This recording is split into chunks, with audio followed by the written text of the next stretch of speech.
Now, at this point, it's complaining because a velocity license has not been detected.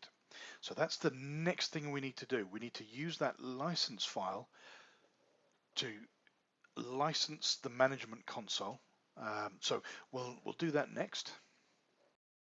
Now, in order to license the software, what we need to do is copy this license file. It'll be called whatever it is .cml, and we need to copy it to a particular folder. So we'll copy that, and the folder you want to go to is C program files, not program files x86, just program files, then conducive technologies, and then velocity VMC. Then in here, paste that license file. There it is. So now we can go back to our management console and tell it to find that license file. So we'll say OK here just to acknowledge the note that the license hasn't been detected. And to install the license, we go to Manage Velocity Licenses on the right-hand VMC menu. So we'll click on that. And up here we have the Add/Rename Licenses button. So I'll go ahead and click on that.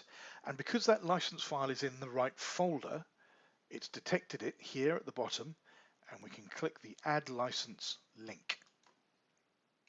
And then it will ask you for a name for the license. So you can call it pretty much anything you want. You can call it Pete or Bob or Kevin. It really doesn't matter, but in this case I'm going to call it my trialware. This is my trialware license. Okay, so that's been added. You can see we've got it up here as a license, so we can click OK. And here in the right hand pane is my trialware license. Now I can see also over here I've got, if I click on this pane, I've got an unlicensed machine. Now the unlicensed machine is showing up down here in the systems assigned to selected license pane, and it is the default hypervisor. Now the default hypervisor is a virtual construct. We originally created it for use when you're deploying virtual machines to a cloud type environment, but it's also very easy to use for trialware as well. So what we're going to do is assign this default hypervisor to our trialware license.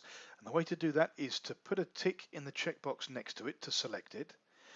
And then over on the right here, we have the Actions pull-down menu. And in here we can say Assign to License.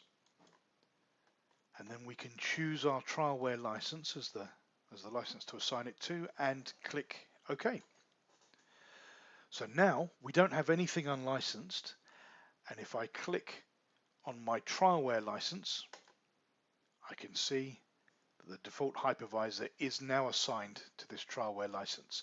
Now what this means is that when we now deploy Velocity to these other virtual machines, they will automatically be assigned to the default hypervisor, which, because it is now assigned to a valid license, means that Velocity running on these two machines will be covered by that trialware license.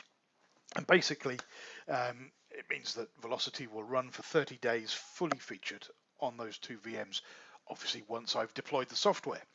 So that is the next step. Let's get the deployment done.